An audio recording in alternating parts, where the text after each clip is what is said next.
Putin y la montaña multipolar mágica. La 20ª reunión anual de Valdai, celebrada del 2 al 5 de octubre de 2023 en un hotel situado en las magníficas alturas de Krasnaya Poliana, al noroeste del pintoresco centro turístico de Sochi, recordaba la montaña mágica de Thomas Mann. Pero en lugar de una inmersión profunda en la seducción y la degeneración de las ideas en una comunidad introvertida de los Alpes suizos en vísperas de la Primera Guerra Mundial, nos sumergimos en nuevas y poderosas ideas expresadas por una comunidad de intelectuales de la mayoría global en la posible víspera de una Tercera Guerra Mundial con intenciones neoconservadoras. Y luego, por supuesto, el presidente ruso Vladimir Putin dio un discurso, golpeando a la sesión plenaria como un rayo. Este es un top 10 no oficial de su discurso, antes de la sesión de preguntas y respuestas, que fue característicamente interesante. 1.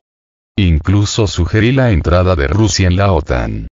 Sin embargo, la OTAN no necesita un país así. Aparentemente, el problema son los intereses geopolíticos y una actitud arrogante hacia los demás. 2. Nunca empezamos la llamada guerra en Ucrania. Intentamos ponerle fin. 3. En el sistema internacional reina la anarquía. 4. No se trata de una guerra territorial. La cuestión es mucho más amplia y fundamental. Se trata de los principios sobre los que se construirá un nuevo orden mundial. 5. La historia de Occidente es la crónica de una expansión sin fin y de una enorme pirámide financiera. 6. Cierta parte de Occidente siempre necesita un enemigo, para preservar el control interno de su sistema. 7. Quizá Occidente deba revisar su arrogancia. 8. Esa época de dominación occidental ya pasó. Y nunca volverá. 9. Rusia es una civilización-estado distinta. 10. Nuestra comprensión de la civilización es bastante diferente. En primer lugar, hay muchas civilizaciones. Y ninguna de ellas es mejor o peor que otra. Son iguales, como expresión de las aspiraciones de sus culturas, sus tradiciones, sus pueblos. Para cada uno de nosotros es diferente.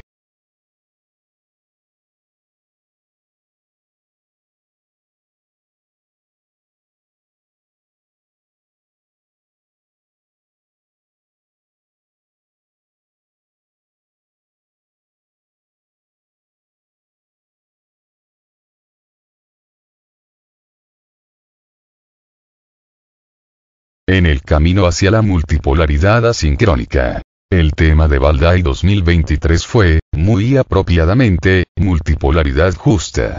Los ejes clave de discusión se presentaron en el informe provocativo y detallado del Club de Debates. Es como si el informe hubiera preparado el escenario para el discurso de Putin y sus respuestas cuidadosamente elaboradas a las preguntas del plenario. El concepto de multipolaridad en el espacio ruso fue articulado por primera vez por el fallecido Yevgeny Primakov, un gran político ruso, a mediados de los años 90. Ahora, el camino hacia la multipolaridad se basa en el concepto de paciencia estratégica del ministro de Asuntos Exteriores, Sergei Lavrov. En una cornucopia entrecruzada de estados-naciones, bloques más grandes, bloques de seguridad y bloques ideológicos históricos, ahora estamos inmersos en mega alineamientos, incluso cuando el occidente político cultiva sus ambiciones universalistas. El no bloque euroasiático es de hecho un mega alineamiento, al igual que el revitalizado movimiento de países no alineados, que encuentra su expresión en el G77, que está, de hecho, formado por 134 naciones. El camino ideal a seguir podría ser el horizontalismo, en el sentido de Deleuze-Guattari, donde tendríamos 200 estados-naciones iguales. Por supuesto, el occidente colectivo no lo permitirá. Andrei Susentov, decano de la Escuela de Relaciones Internacionales de la Universidad MGIMO, propone la noción de multipolaridad asincrónica. Radica Desai, de la Universidad de Manitoba, propone la pluripolaridad, tomando prestado de Hugo Chávez. El riesgo, como lo expresó el politólogo turco İlter Turan, es que al intentar construir una réplica del sistema actual a través de, por ejemplo, BRICS 11, podamos estar corriendo hacia un sistema paralelo que simplemente no puede organizarse como líder de un orden nuevo. Por tanto, un resultado claramente posible es un sistema bipolar, considerando la imposible convergencia de valores comunes. Al mismo tiempo, la perspectiva del sudeste asiático, expresada por el presidente de la Academia Diplomática de Vietnam, Pham Lan Dun, apunta a lo que es realmente relevante para los países medianos y pequeños. Todo debe proceder sobre la base de la amistad sur-sur.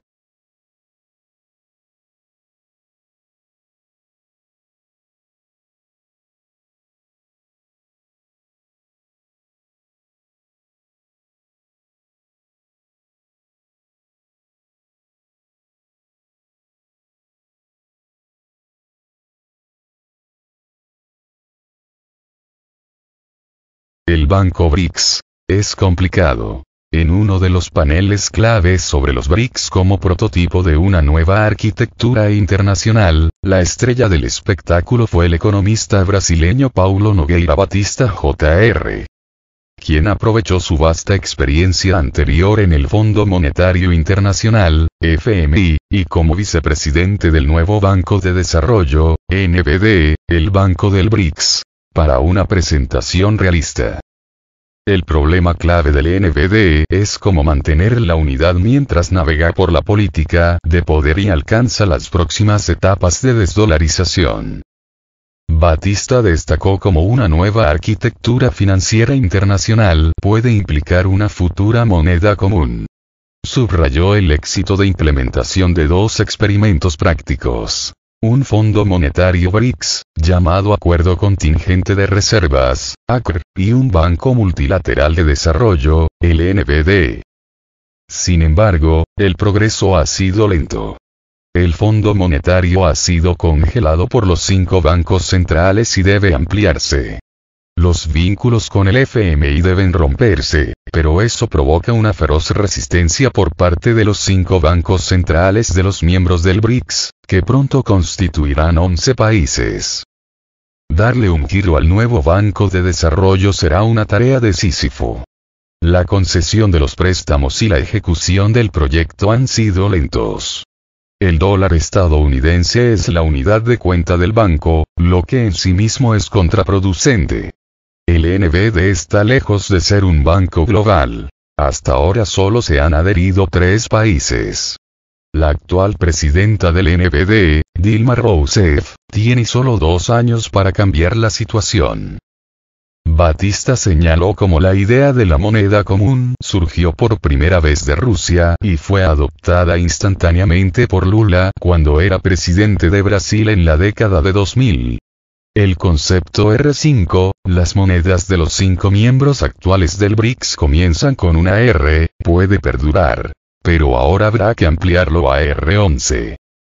El primer paso sustancial, tras la remodelación del NBD, debería ser una moneda de un banco emisor respaldada por bonos garantizados por los países miembros, libremente convertible, con swaps de divisas denominados en R5. Una perspectiva saludable es que Rusia designe al próximo presidente del banco a partir de 2025. Por tanto, el camino a seguir depende sustancialmente de Rusia y Brasil, enfatizó Batista. En la cumbre BRICS 11, que se celebrará el 2024 en la ciudad de Kazán, en el suroeste de Rusia, debería tomarse una decisión clave. Y durante la presidencia brasileña de los BRICS en 2025, deberían anunciarse los primeros pasos prácticos.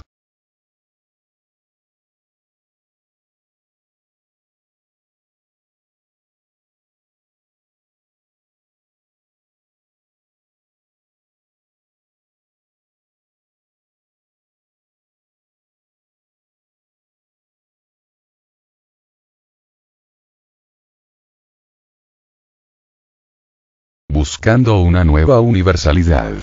Casi todos los paneles en Valdai se centraron en cómo desarrollar un sistema alternativo, pero los dos temas principales fueron inevitablemente la falta de democracia en las instituciones internacionales actuales y el uso del dólar estadounidense como arma.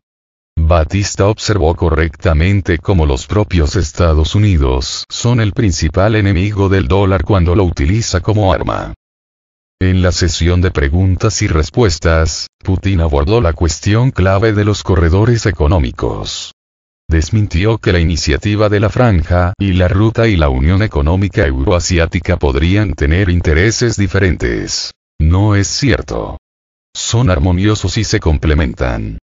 Esto se refleja en cómo están orientados a garantizar nuevas rutas logísticas y cadenas industriales, y todo esto se complementa por el sector productivo real. De cara al futuro, existe una necesidad apremiante de crear una nueva terminología para esta nueva universalidad emergente, incluso cuando las naciones continúan comportándose en la mayoría de los casos siguiendo intereses nacionales. Lo que está claro es que la universalidad del occidente colectivo ya no es válida. Un notable panel sobre la civilización rusa a lo largo de los siglos mostró cómo la noción de universalidad realmente entró en la civilización occidental a través de San Pablo después de su momento en Damasco, mientras que la noción india de equilibrio incorporada en los Upanishads sería mucho más apropiada. Aún así, ahora estamos en un acalorado debate sobre la noción de Estado-civilización, tal como la configuran principalmente India y China, Rusia e Irán. Pierre de Gaulle, nieto del icónico general, amplió la noción francesa de universalidad, encarnada en el tan citado eslogan libertad, igualdad, fraternidad, que no es exactamente defendido por el macronismo. Destacó que él era el único representante de Francia en Valdai. Solo un puñado de académicos europeos vinieron a Sochi, y ningún diplomático. De Gaulle recordó a todos que Saint-Simon era rusófilo y que Voltaire mantenía correspondencia con Catalina la Grande. Aludió a los profundos vínculos culturales franco-rusos, una comunidad de intereses compartida y el vínculo del cristianismo. En contraste, lo que es más importante, Estados Unidos nunca aceptó que Rusia pudiera desarrollarse bajo un modelo diferente. Y ahora esto queda ilustrado por lo poco que las élites intelectuales occidentales de hoy saben sobre Eurasia. De Gaulle destacó que el trágico error es ver a Rusia con ojos occidentales. Invocó a Dostoyevsky cuando lamentó la actual destrucción de los valores familiares y el vacío existencial inherente al proceso de fabricación del consentimiento. Se comprometió a luchar por la independencia, como su abuelo, bajo el sello de la fe, la familia y el honor, y subrayó que hay que repensar Europa, invitando a los que se benefician de la guerra a venir a Rusia.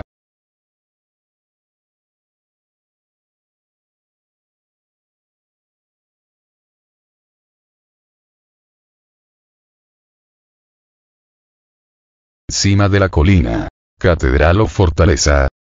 Más allá de Valdai, y especialmente durante el año crucial de 2024, mientras Rusia ostente la presidencia de los BRICS, habrá muchos más debates sobre los polos de las civilizaciones antiguas.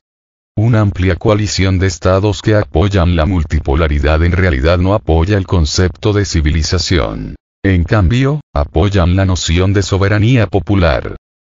Esa brillante formulación fue dada por Dayan Hayatilleka, ex embajador plenipotenciario de Sri Lanka en Rusia. Mostró cómo Vietnam enfrentó con éxito una guerra por poderes contra la potencia hegemónica, utilizando 5000 años de civilización vietnamita. Ese fue un fenómeno internacionalista. Ho Chi Minh tomó sus ideas de Lenin, al tiempo que disfrutaba del pleno apoyo de los estudiantes de Estados Unidos y Europa. Por lo tanto, Rusia podría aprender de la experiencia vietnamita acerca de cómo conquistar los corazones y las mentes jóvenes de todo Occidente para su búsqueda hacia la multipolaridad. Para la abrumadora mayoría de los analistas de Valdai, estaba claro que el concepto de civilización rusa es un desafío existencial para el Occidente colectivo. especialmente porque incluye, históricamente, la universalidad radical de la Unión Soviética. Ahora es el momento de que los pensadores rusos trabajen duro para perfeccionar el aspecto internacionalista.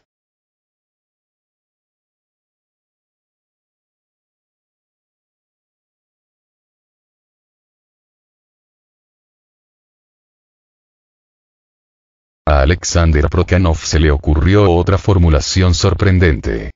Comparó el sueño ruso con una catedral en la cima de una colina, mientras que el sueño anglosajón es una fortaleza en la cima de una colina, sometida a una vigilancia constante. Y si te portas mal, recibirás unos tomahawks. La conclusión. Siempre estaremos en conflicto con Occidente. Entonces, ¿qué?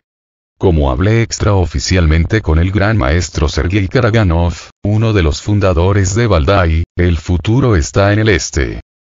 Y Karaganov fue la persona que posiblemente planteó la pregunta más desafiante a Putin. Insistió en que la disuasión nuclear ya no funciona. Entonces, ¿deberíamos reducir el umbral nuclear? Soy muy consciente de su posición. Permítame recordarle que la doctrina militar rusa tiene dos razones para el posible uso de armas nucleares. La primera es si se utilizan armas nucleares contra nosotros, como represalia. La respuesta es absolutamente inaceptable para cualquier agresor potencial. Porque desde el momento en que se detecta el lanzamiento de un misil, venga de donde venga, de cualquier parte de los océanos del mundo o de cualquier territorio, en un ataque de represalia, aparecen en el aire tantos cientos de nuestros misiles que ningún enemigo tendrá posibilidad de sobrevivir, y aparecen en varias direcciones a la vez, respondió el presidente ruso. La segunda razón es una amenaza a la existencia del Estado ruso incluso si solo se utilizan armas convencionales. Y luego llegó el factor decisivo, en realidad, un mensaje velado para los personajes cuyo sueño es la victoria mediante un primer golpe. Necesitamos cambiar eso. ¿Por qué? No veo ningún sentido. No existe ninguna situación en la que algo pueda amenazar la existencia del Estado ruso. Ninguna persona en su sano juicio consideraría el uso de armas nucleares contra Rusia, concluyó Vladimir Putin.